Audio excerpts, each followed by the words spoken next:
안녕하세요. 오늘의 데일리 뉴스레터에 오신 것을 환영합니다. 1. 한국 결심했나? 2. 한국의 특별한 디자인. 3. 강함은 부인할 수 없다. 한번 진실을 알아봅시다. 최근 홋카이도 인근에서 기현상이 잇따라 벌어졌습니다. 생전 처음 겪는 일에 많은 이들이 두려움을 느꼈는데요. 그런데 최근 이 현상에 대해 일본 학자가 충격적인 주장을 제기했습니다. 바로 홋카이도 지역이 공동화 현상으로 점점 가라앉고 있으며 향후 100년 뒤면 홋카이도를 바닷속에서 볼 수 있을 것이라는 주장인데요. 기현상이 점점 더 홋카이도 주변에 빈번해질 것이라는 말도 덧붙였습니다. 실제로 홋카이도 주변에서는 심상치 않은 일들이 연달아 벌어지는 상황. 그런데도 일본 정부는 현상 파악은 물론 원인이 무엇인지도 감도 없다고 하는데요. 홋카이도를 중심으로 대체 무슨 일들이 벌어지고 있는지 지금부터 자세하게 설명해 드리겠습니다. 갑작스러운 폭발음의 마을에 있는 사람들은 집 밖으로 나왔습니다. 어디에서도 들을 수 없는 폭발음에 충격을 받을 수밖에 없었죠. 그들이 밖을 나오자 보이는 것은 거대한 물기둥이었습니다. 숲 한가운데 위치한 곳에서 어림잡아 30m도 넘는 물기둥이 솟아오른 것이었죠. 사람들은 홀린 듯이 물기둥을 향해 모여들었습니다. 가까이 다가가면 갈수록 이상한 냄새가 풍겼죠. 위험 물질이 있을 것이라 생각한 마을 주민들은 재빨리 물러났고 전문가들을 불러 갑자기 솟아난 물기둥을 조사하기 시작했습니다. 현장에 도착한 전문가들도 이례적인 현장에 어리둥절할 수밖에 없었죠. 조사 결과 이 물기둥은 온천수라는 것이 밝혀졌습니다. 냄새는 유황에서 비롯된 것으로 인체에는 무해한 것으로 밝혀졌습니다. 그러나 기이한 것은 이 물기둥이 솟아오른 지 약 한 달이 지나도 물기둥이 가라앉을 기미를 보이지 않는다는 점이었습니다. 보통 솟구치는 기세가 줄어들고 그 주변에 온천이 생기기 마련이지만 물기둥은 처음에 강렬한 기세를 꺾지 않고 있죠. 일본 홋카이도 오샤만베 마을에 위치한 이이나리 신사에서 발생한 기이한 물기둥 현상은 일본 전역에 관심을 받았습니다. 갑작스럽게 솟아난 물기둥과 온천수는 주민들에게 당황스러운 일이었죠. 게다가 신사 앞에서 터진 물로 인해 많은 이들이 신사를 방문하는 것도 어려워 곤혹스러운 상황. 심지어 이곳을 면밀히 조사해 본 결과 천연가스도 같이 분출되는 것으로 알려져 자칫 잘못하면 불이 붙을 수도 있다고 합니다. 물기둥으로 인한 소음 역시 마을 주민들에게 큰 피해를 주었습니다. 꺾이지 않는 물기둥에서 나는 소음은 평균 55데시벨 수준. 도로의 일상적인 차량 소음이 숲속에서 계속 발생하는 것이나 다름없는 상황. 무엇보다도 마을 주민들을 염려하게 만든 것은 바로 이 갑작스러운 상황의 원인이 무엇인지 모른다는 점이었습니다. 도쿄의 지질학자는 물론이고 홋카이도 인근 지리학자도 이 같은 현상의 정확한 원인을 모른다고 답하며 불안을 증폭시켰죠. 게다가 이 물기둥이 발생한 이후 이 지역을 중심으로 빛의 기둥이 발생한 것도 문제였습니다. 밤마다 빛의 기둥이 물기둥 주변에 생성되어 이 지역에 범상치 않은 일이 일어날 것을 암시했죠. 게다가 홋카이도 앞바다에서 이와 비슷한 현상이 발생. 물기둥 여럿이 치솟으며 홋카이도는 두려운 곳이 되었습니다. 홋카이도의 중심 도시라 할 수 있는 삿포로에서 살짝 떨어진 노타루시 앞바다에서 벌어진 일이었는데요. 앞바다에 갑작스럽게 물기둥들이 솟아난 것을 마을 주민은 물론 관광객들이 목격한 것입니다. 계속해서 물줄기를 뿜어내지는 않고 몇 시간 안에 물기둥은 사라졌지만 단 한 줄기로 솟아오른 것과 다르게 대략 3-5개의 물기둥이 발견되었죠. 이미 올해 8월 홋카이도 지역에서 규모 5.3의 지진이 발생해 홋카이도 인근이 불안하다고 느낀 주민들은 이번 물기둥 역시 재앙의 전조라고 지적하며 홋카이도 이주 이야기까지 꺼냈다고 합니다. 일본 언론들도 이번 사태에 대해 광범위한 취재를 했으나 결국 원인 불명이라는 단어로 끝맺음하며 원래 일본에서는 다양한 자연활동이 활발하다는 분석만 내놓을 뿐이었죠. 그런데 최근 도심 싱크홀을 연구한 도쿄대 구아노 레이코 교수가 이번 홋카이도 사태를 보고 특이한 점이 발견되었다고 말하며 놀라운 가설을 제시했는데요. 바로 홋카이도 대지가 서서히 가라앉고 있으며 이번에 벌어진 물기둥 사태는 홋카이도 대지가 가라앉고 있다는 강력한 증거라고 주장한 것입니다.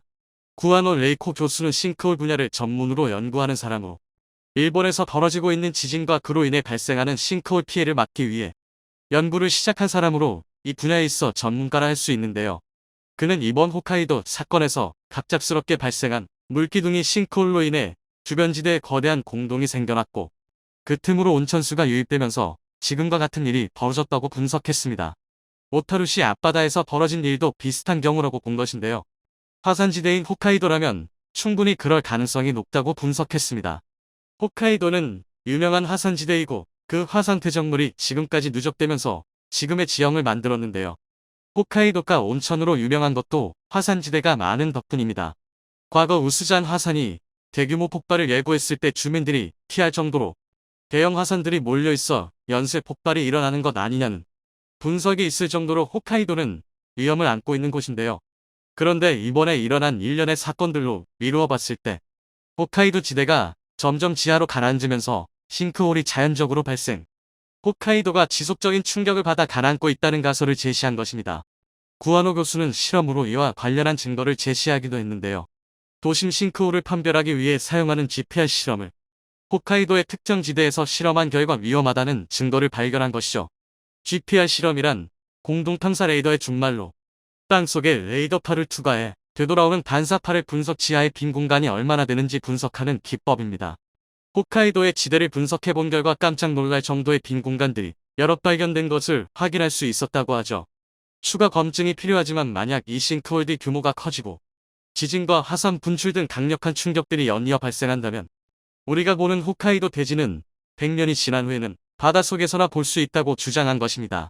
구아노 교수는 과거 2016년에 벌어진 후쿠오카 하카타 싱크홀 사건을 언급하며 지진으로 인해 취약한 지대가 점점 갈라지면서 공동의 크기가 커지고 필연적으로 지표면이 가라앉을 수밖에 없다고 주장했습니다.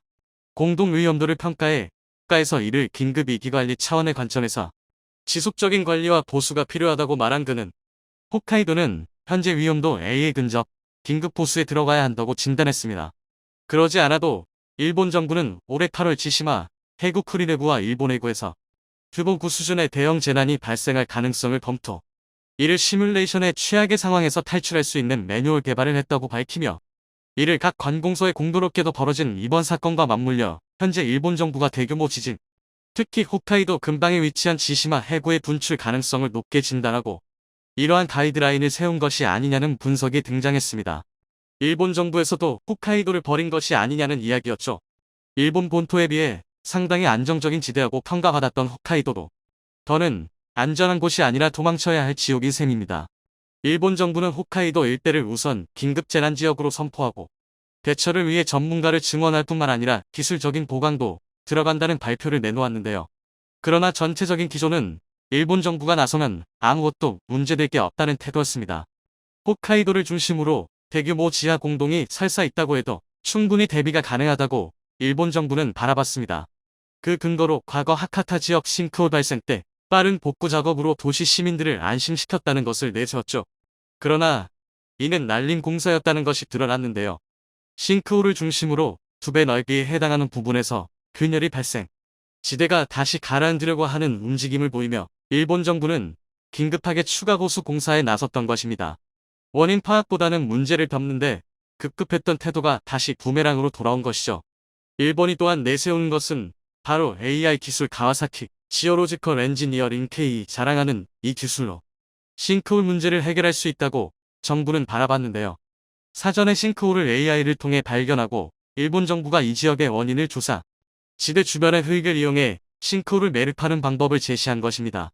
그러나 규모가 일정할 경우에만 가능한 기술일 뿐 대규모 공동의 발생 시 이를 대체할 만한 방법이 없는 것이 현실입니다. 일본 정부가 자랑스럽게 내놓은 기술은 어디까지나 겉만 감쌀 뿐 실제 문제를 해결하는 기술이 아닌 것이죠. 기시다 후미오 총리 내각에 안심할 수 없는 재난 대비 태세도 홋카이도는 물론 일본 국민들의 불안을 잠재우지 못했습니다. 기시다 후미오 총리는 신종 코로나에 걸린 다음날 재택근무로 상황에 대비한다고 말을 꺼냈는데요. 기시다 총리는 재택근무에 들어갔지만 행동 방식이나 주변 내각을 대하는 태도는 바뀌지 않았습니다. 거대한 TV 화면 속 기시다를 실제 인간으로 여기는 행동에 많은 국민들은 관료들의 한심함을 질타했습니다. 디지털 후진국에 걸맞는 모습이라는 혹평은 물론이고 의전과 과거의 관습에 얽매인 일본 정부를 과연 믿을 수 있는지에 대해 국민들은 여전히 의심을 버리지 못하고 있죠. 이런 가운데 홋카이도 일대를 둘러싼 지진의 전조와 싱크홀 현상은 지금보다도 더 자주 발생할 가능성이 높아 향후 홋카이도 주민들의 안전은 더욱 위험해진 상황. 과연 일본은 전례 없이 닥쳐오는 홋카이도 침몰 상황에 제대로 된 대비를 할 수 있을까요? 대한민국의 엔진 독립이 가속화되고 있습니다. 상선에 쓰이는 대형 선박 엔진을 국산화하면서 그동안 축적한 노하우를 통해 완전히 새로운 형태의 추진체계를 탑재한 군함 건조가 추진되고 있습니다. 2022년 현재 대한민국은 세계 5위의 제조업 강국입니다. 반도체, 조선, 화학 등 여러 분야에서 우리 기업들이 세계 시장에서 두각을 나타내지 않는 분야가 없을 정도인데요. 그러나 이렇게 대단한 대한민국도 쉽게 도전하지 못했던 분야가 있습니다. 바로 엔진인데요. 첨단 기계공학의 정수인 엔진은 우수한 인재와 막대한 예산을 퍼부어도 충분한 경험과 노하우가 없다면 쉽게 손을 댈 수 없었기에 엔진 독자 개발은 제 아무리 한국이라 할지라도 한계가 있었습니다. 특히 선박 엔진이 문제였습니다. 한 척에 최대 수만 개의 컨테이너를 싣는 컨테이선 등 엄청난 규모의 선박을 움직여야 하는 선박 엔진은 한국이 감히 손댈 수 없는 고등 기술의 결정체였습니다. 과거 대한민국은 엔진의 구입이나 라이선스 생산을 통해 선박용 엔진을 구매했습니다. 이로 인해 막대한 외화가 유출될 수밖에 없었습니다. 그리고 이 분야에서 우리를 앞지르고 있는 일본에서는 한국의 기술력으로는 절대 엔진 종속을 벗어날 수 없다고 평가할 정도였습니다. 하지만 그렇다고 포기할 한국인이 아닙니다. 그동안 한국은 라이선스 생산을 통해 기술을 축적하면서 차근차근 엔진 독립의 발판을 닦았습니다. 이를 통해 2000년 첫 국산 선박 엔진인 힘센 엔진을 개발했습니다. 그리고 쉼없이 기술 개발에 매진했는데요. 그 결과 신형 힘센 엔진이 2021년도 세계 시장 점유율 1위를 달성하는 놀라운 성과를 거뒀습니다. 그리고 이렇게 엔진 개발이 성과를 거두면서 이 정도면 한국이 군함에 쓰일 엔진을 독자 개발할 수 있지 않겠냐는 의견이 대두됐는데요. 하지만 현실은 쉽지 않았습니다. 상선에 쓰이는 디젤 엔진과 대형 전투함에 쓰이는 가스 터빈 엔진은 완전히 종류가 달랐기 때문입니다. 그래서 군용 엔진 개발에 나섰던 전문가들이 모두 군용 엔진은 만들 수 없다고 고개를 저어야 했는데요. 그런데 반전이 일어났습니다. 선박용 엔진에 쓰이는 연료가 천연가스, 수소 암모니아 등으로 변화하고 전기 추진체계 IP가 군함 추진체계의 새로운 기준으로 자리잡기 시작하면서 기존 엔진 업체들의 기술력으로 충분히 가능한 틈새가 생긴 것입니다. 동시에 우리 개발진이 항공기용 터보팬 엔진의 가스터빈 코어부의 개발을 기어코 성공하면서 엔진 국산화의 바람은 더욱 가속화됐습니다. 이에 따라 군용 엔진의 국산화와 이를 이용한 완전 전기 추진체계 IF 개발의 문이 열렸습니다. 그런데 이런 좋은 성과에도 불구하고 우리 개발진은 만족하거나 흥분하지 않았습니다. 오히려 부족한 부분을 냉철하게 판단하고 검증된 라이선스 엔진을 이용해 차분히 노하우를 쌓아왔고 빠르게 차세대 추진체계를 개발 중인데요. 이 새로운 추진체계가 우리 해군의 차세대 구축한 KDDX에 탑재됩니다. 우리 대한민국이 조선 강국이라는 사실은 알아도 선박 엔진에 대해서는 잘 알지 못합니다. 당연히 군함의 추진체계가 바뀐 것이 뭐가 대단한지 알기가 쉽지 않은데요. 그래서 준비했습니다. 오늘은 대한민국의 선박용 엔진에 얽힌 여러 비와 KDDX용 통합 전기 추진체계에 대해 상세히 알려드리겠습니다. 지난 7월 20일 현대중공업은 신형 고성능 힘센 엔진 H32C25B가 첫 납품됐다고 밝혔습니다. 업체는 기존 엔진에 비해 출력이 20% 높고 연비가 크게 줄어 앞으로 전망이 밝을 것 같다고 밝혔는데요. 힘센 엔진은 첫 국산 선박 엔진으로 선박의 전력을 책임지는 발전기를 구동할 때 쓰는 발전기용 중형 엔진입니다. 지난 과거 2000년 처음 한국이 엔진을 개발했을 때는 디젤 엔진뿐이었으나 최근에는 천연가스, 메탄, 수소, 암모니아 등 친환경 에너지를 함께 사용하는 이중연료 엔진 등 거의 20여 종에 가까운 파생형이 세계 각지에 14,000기나 팔렸습니다. 그러니까 전 세계 수천 척의 선박이 한국이 개발한 힘센 엔진을 사용하는 것이죠. 그런데 의외로 이러한 사실을 모르는 국민들이 정말 많습니다. 하지만 한국의 엔진 개발사를 살펴보면 자랑스러움에 앞서 짠한 마음이 생길 수밖에 없습니다. 1990년대까지만 하더라도 대한민국은 이제 막 가난을 극복한 개발도상국이었습니다. 나름 산업을 육성했지만 선진국 문턱조차 닿지 못했습니다. 당연히 기술력도 변변찮았는데요. 그래서 당시 우리 조선 기업들은 배를 만들 때 선박 엔진을 해외에서 도입해야 했고 이로 인한 외화 손실과 기업 이익 감소가 정말 엄청났습니다. 이 때문에 라이선스 생산으로 비용을 줄이려는 시도를 했는데요. 하지만 막대한 기술료와 간섭에 많은 불편을 겪어야 했습니다. 심지어 엔진 개발사의 불화 때문에 기껏 성사된 계약이 파기되는 사태까지 일어났습니다. 결국 외국 기업들의 갑질에 폭발한 우리 기업들이 국산 엔진을 개발하기 시작했는데요. 이제 막 세계의 문제로 급부상하던 환경 이슈와 연료 효율 증대를 위해 여러 분야의 국내 연구진이 힘을 합쳤습니다. 목표는 개발자가 아니라 사용자의 편의에 중점을 둔 고감도 아이터치 엔진의 개발이었습니다. 이를 위해 점검이 쉽고 간단한 개방적인 구조의 설계, 환경 규제 강화를 염두에 둔 친환경 설계 등을 고려해 엔진을 만들었고, 그것이 바로 힘센 엔진이 탄생한 배경이었습니다. 그리고 이렇게 힘센 엔진이 완성되자 국내 선박 엔진 기술이 빠르게 발전하기 시작했습니다. 그 결과 STX 엔진, HSD 엔진, 두산중공업 등이 두각을 나타내면서 세계 선박용 엔진 중 상당수가 한국에서 만들어지게 됐네요. 특히 중형 선박용 엔진은 한국이 거의 차지했다고 해도 과언이 아닙니다.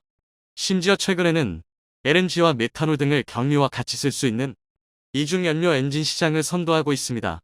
지난 2018년 최대 출력 36,000마력의 디젤 LNG 이중연료인 힘센 엔진 HO14DF를 개발하기도 했습니다.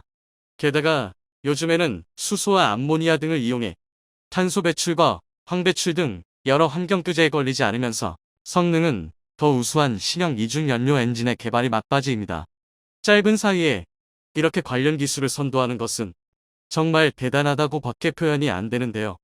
이렇게 한국산 선박 엔진이 성과를 거두자 우리 개발진 내에서 이 정도면 군함에 쓰일 국산 엔진도 만들 수 있겠다는 이야기가 나왔습니다. 하지만 현실의 벽은 높았습니다. 현재 한국이 생산하는 엔진 기술로 군함에 쓸 군용 엔진을 독자 개발하는 것이 불가능했기 때문입니다. 그 이유는 간단합니다. 엔진 종류가 완전히 다릅니다. 현재 국내에서 생산되는 엔진은 대부분 디젤 엔진입니다. 그도 그럴 게 상손을 쓰기에는 디젤 엔진이 가스터빈 엔진보다 연료 효율이 좋습니다. 그리고 별도로 설치해야 하는 설비가 적어 공간 활용도가 높고 정비 소요가 적습니다. 반면 가스터빈 엔진은 회전이 너무 빨라 감속용 기어 박스를 갖춰야 하는데요. 그런데 이 기어 박스의 관리가 굉장히 까다롭고 비쌉니다. 그래서 상선은 가스터빈 엔진을 쓰지 않습니다. 하지만 군함이 기준이 되면 이야기가 완전히 달라집니다. 적 잠수함같이 급작스러운 공격을 피해야 하는 군함은 설령 엔진이 꺼져 있더라도 비상 상황이 되면 빠르게 가속할 수 있어야 합니다. 또 레이더, 집중조사나 미사일 발사를 위해 순간적으로 막대한 전력을 써야 하는 일이 잦습니다. 한마디로 효율이 낮아도 회전이 빨라 가속이 쉽고 순간적인 에너지 공급에 유리한, 말 그대로 전투용 엔진이 필요하다는 것이죠. 그래서 원자력을 사용하지 않는 거의 대부분의 현대 군함은 100이면 100이 가스터빈 엔진을 메인 엔진으로 사용합니다. 연료를 아껴야 하는 평시에는 디젤 추진으로 움직이지만 급히 기동하거나 적의 공격에 맞서기 위해 각종 레이더와 무장을 풀가동해야 할 때는 순간 출력이 우수하고 회전이 빠른 가스터빈이 훨씬 낫기 때문입니다. 심지어 일부 고성능 군함은 고속과 고출력을 위해 오로지 가스터빈만 사용하기도 하는데요. 그 이유는 디젤에서 가스터빈으로 전환하는 것도 상당한 시간이 걸리기 때문입니다. 가장 좋은 예시가 우리 해군의 자랑인 세종대왕급 이지스함입니다. 세종대왕급과 후속 시리즈인 정주대왕급은 호각 추진 방식을 사용합니다. 이 함선은 그냥 모든 엔진이 가스터빈이라고 봐도 무방할 정도입니다. 다만 평시에는 비용 절감을 위해 엔진 절반만 사용하다가 급할 때는 모든 가스터빈을 작동해 가속력과 전력 생산량을 높이는 것입니다. 이 덕에 놀랍게도 1만 톤이 넘는 이지스함의 순간 가속력이 참수리급 고속정보다 빠릅니다. 그래서 새롭게 건조된 신형 참수리는 가스터빈과 디젤을 같이 사용하는 코데그 추진 방식을 사용합니다. 그리고 이런 선박용 대형 가스터빈은 디젤 엔진보다 항공기용 제트 엔진과 구조가 유사합니다. 항공기용 터보팬 엔진의 구동을 담당하는 코어부가 가스터빈 엔진이기 때문인데요. 그런데 아쉽게도 아직 대한민국에는 선박에 쓸만한 대형 가스터빈 엔진을 설계부터 제작까지 완전히 독자적으로 수행할 수 있는 능력이 없습니다. 다시 말해 우리 조선기업이 만든 선박형 디젤 엔진은 군함에서 메인 엔진으로 쓰는 게 불가능합니다. 그런데 반전이 일어났습니다. 시대가 바뀌면서 변수가 생긴 것입니다. 바로 하이브리드 추진이 등장했기 때문인데요. 사실 가스터빈 방식도 장점만 있는 것이 아닙니다. 치명적인 단점이 있는데요. 그것은 바로 소음과 전력 문제입니다.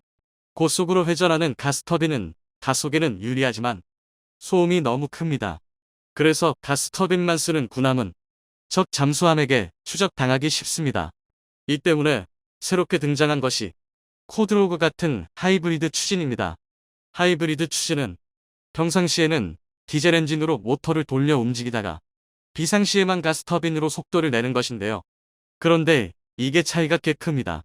디젤 엔진을 스크류에 연결하지 않고 모터를 통해 스크류를 돌릴 수 있게 되면서 디젤 엔진을 군함 깊숙한 방음 구역에 설치할 수 있게 된 것입니다. 이렇게 하면 평상시에는 전기차처럼 조용하게 움직일 수 있는데요. 또 디젤 엔진의 높은 에너지 효율을 이용해 전기를 생산하는 것이 가능합니다.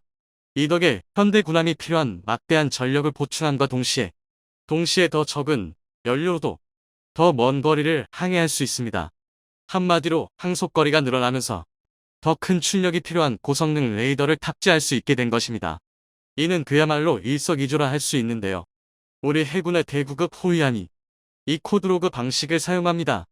다만 고속주행을 위해 디젤에서 가스터빈으로 변환하는데 지연되는 시간이 좀 있습니다. 그래서 최근에는 가스터빈 엔진과 디젤을 동시에 사용해 변환 시간을 없앤 코드러그 방식으로 대체되고 있는데요. 영국의 24명 호위함이 대표적입니다. 이에 따라 국산 디젤 엔진도 충분히 군함에서 제 역할을 다할 수 있게 됐습니다. 또 있습니다.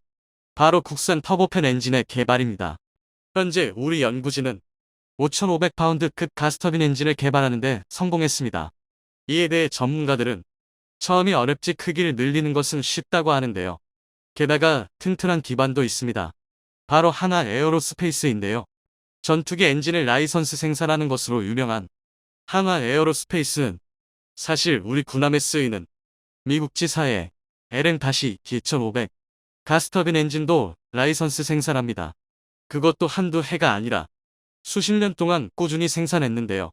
그러므로 터보팬 엔진 기술을 이용해 선박용 고성능 가스터빈 엔진을 만들 기반은 충분히 갖춰져 있다는 것이죠. 하지만 일각에선 이게 무슨 소용이냐는 이야기도 있습니다. 당장 중국이 대만을 친다는 이야기가 돌아 지금이라도 전쟁이 날 판에 10년, 20년 뒤 나올 가스터빈 엔진이 무슨 소용이냐는 것입니다. 그런데 걱정하실 필요가 없습니다. 우리 연구진과 군 역시 이 문제를 알고 대비했기 때문입니다. 바로 통합전기 추진체계 EPEB을 적용한 차세대 구축함 KDDX가 있기 때문인데요. 통합전기 추진체계는 군함의 메인 엔진인 가스터빈까지 모터를 돌리는 발전용으로만 쓰고 오직 전기 추진으로만 배를 움직이는 시스템입니다. 이를 통해 고속에서도 저소음을 달성하고 전력 생산량을 높이는 것이 가능해집니다. 또 회전수 조절을 위해 기어 박스를 설치할 필요가 없어 정비 소요가 크게 줄었고 기관실에 필요한 인력이 크게 줄었는데요. 그리고 결정적으로 이 통합전기 추진체계는 지금 당장 대한민국이 만들 수 있습니다. 핵심인 LM-7500 가스터빈이 라이선스 생산이라 기술료가 좀 들기는 하지만 국산 디젤 발전기, 국산 전기 모터와 함께 모든 체계를 국내 생산이 가능한데요. 만약 여기에 더해 더 높은 효율과 친환경성을 가진 수소암모니아 디젤 발전기가 완성된다면 KDDX의 EPEB은 세계 군함의 표준이 될 수도 있습니다. 그리고 KDDX는 내년까지 여러 설계를 마무리 짓고 내후년인 2024년부터 건조가 시작될 예정입니다. 이 정도면 사실상 완성도를 높이고 있을 뿐 언제든 그리고 얼마든 만들 수 있다는 이야기입니다. 우리 대한민국은 도난과 역경을 딛고 한국의 선박 엔진과 미래 군함 추진 체계를 독자적으로 개발하고 있습니다. 곧 건조될 KDDX가 단 하나의 결함도 없이 완성돼서 최근 국산 초음속 전투기 KF-21 관련 모두가 기다리던 희소식이 들려왔습니다. KF-21 시제기에 붙어있던 인도네시아의 국기가 마침내 사라진 것입니다. 요 근래 한국 방산의 빛나는 성과를 관계자들이 자축하는 자리에 전시되어 있던 KF-21 시제 5호기의 사진이 유출됐는데 다른 시제기들은 있니 국기가 붙어있는 자리에 5호기는 그냥 흰 페인트만 칠해져 있었는데요. 국내에서는 눈에 가시 같던 인니 국기가 떨어져서 비로소 KF-21의 디자인이 완성되었다며 기뻐하는 반응이 터져나오고 있는데요. 반면 인도네시아에서는 그동안 한국을 상대로 간만 보던 자신들의 행적은 잊어버리고 한국이 뒤통수를 쳤다며 발작을 하고 있다고 합니다. 얼마 전까지만 해도 인니와 분납금 스케줄을 조정하는 등 양국의 사업은 어떻게든 제자리를 찾아가는 듯 보였는데 어떤 상황의 변화가 있었던 것일까요? 인니 국기가 없는 KF-21의 사진이 이출된 행사의 정체는 최근 경남 사천 카이 조립공장 현장에서 열린 방산수출 전략회의였습니다. 올해 한국이 방산 수출에서 발목할 만한 성과를 올린 만큼 이 기회를 살려 국내 방위 산업을 국가 전략 산업으로 육성하기 위한 로드맵을 만드는 자리였는데요. 이를 위해 정부와 방산업체 그리고 군의 핵심 인물들이 한자리에 모였습니다. 이들은 이 자리에서 수출을 통해서 방위 산업의 규모와 입지를 늘리고 대기업과 중소기업의 힘을 합쳐 국산화에 힘쓸 것을 다짐했습니다. 그리고 한 국가의 최첨단 기술이 응축되어 있다고 해도 과언이 아닌 방산 분야에서 무에서 유를 창출하는 성과를 낸 것을 자축했죠. 하지만 사람들의 이목을 끈 것은 따로 있었습니다. 이러한 이야기를 나누던 단상의 뒤에 당당하게 전시되어 있던 KF-21의 CJ-5호기가 그 주인공이었는데요. CJ-1호기가 처음 공개되었을 때부터 목 국민들이 자랑스러움과 감동에 빠지는 것을 꾸준히 방해해왔던 그 작은 오점 하나가 보이지 않았던 것입니다. 조종석 바로 밑에 태극기와 함께 붙어있는 것이 늘 내키지 않았던 바로 그것. 인도네시아의 국기가 없었습니다. 다른 시제기라면 인니의 국기가 있었을 자리엔 흰색 페인트만이 덧발라져 있었으나 이 자리에서는 인니의 국기가 사라진 이유에 대해 어떠한 입장도 공개되지 않았지만 그 모습을 본 것 하나만으로도 정말 많은 사람들이 쾌재를 불렀습니다. 그동안 인니가 KF-21로 얼마나 속을 썩였는지 알 수 있는 방증이었죠. 기존에 공개된 시제기 영상 목록에 비춰봤을 때 수직 꼬리 날개에 위장 도색이 적용되어 있었기 때문에 이곳에 있었던 시제기는 5호기임이 거의 확실한데요. 만약 인니가 분납금을 전부 내고 시제기를 받아가게 된다면 그때 인니에 인도될 분량이 바로 이 시제 5호기였기 때문에 더더욱 속이 시원한 장면이었습니다. 인니는 한국의 갑작스런 태세 전환에 적잖이 당황했는데요. 그도 그럴 게 한국에서 이 방산 수출 전략회의가 진행되던 바로 그 시간에 캄보디아에서는 국방장관끼리 훈훈한 담화를 나누고 있었기 때문입니다. 이날 캄보디아 시엠 레아프에서는 제9차 아세안 확대 국방장관 회의가 열려 아세안 소속 국가들의 국방장관들이 한데 모여 회담을 가졌습니다. 여기서 한국은 인도네시아의 방위산업 협력이 양국 관계의 핵심임을 강조했는데요. 연합훈련 참여, 대테러 협력, KF-21 개발 사업 등에서 더 긴밀히 협력할 것을 주문했습니다. 인도네시아 국방장관 프라보어 수비안토 역시 인도네시아는 한국과의 국방 방산 협력을 전적으로 지지하며 KF-21 전투기 사업도 양국 정상회담에서 확인한 것처럼 차질 없이 추진해 나갈 것이라고 화답했습니다. 이런 점잖고 훈훈한 대화를 하고 반갑게 악수까지 하고 나왔는데 같은 시간에 한국 측 주요 인사들이 인도네시아 국기가 제거된 KF-21 앞에서 사진을 찍고 있었던 것입니다. 매번 그랬듯이 똑같은 입장만 견지하며 찔끔찔끔 내는 분납금으로 지금의 관계를 유지하려던 인도네시아는 갑자기 강하게 나오는 한국의 태도에 적잖이 혼미했을 텐데요. 한국이 단순히 좋게 말로만 이런 의사를 전한 것은 아니었습니다. 타이 측이 인도네시아의 KF-21 분담금 납입 일정을 구체화할 것까지 요구했기 때문인데요. 사실상 스케줄을 정해놓고 그에 맞춰 분담금을 내놓지 않으면 더 이상의 협력은 없다고 통보한 것과 같았습니다. 방산업계에 따르면 카이는 인도네시아와의 분담금 납부에 관한 계약 이행력을 높이기 위한 협상의 준비 작업을 진행 중입니다. KF-21 분담금 납부에 관한 계약을 손질해 인도네시아의 연도별 분담금 납부액 등을 구체적으로 명시하려는 것으로 보이는데요. 업계 관계자는 방위사업청이 지난해 11월 실무 협상으로 인도네시아 정부의 분담금 총액을 1조 6천억여 원으로 확정했고 이를 앞으로 언제 얼마씩 이행할지 등을 계약 내용에 구체적으로 담는 방향으로 카이가 후속 협의를 준비 중인 것으로 안다고 전했습니다. 카이는 가능하다면 내년까지는 후속 협의의 결론을 내야 사업이 한층 원활히 진행될 수 있다고 보고 있습니다.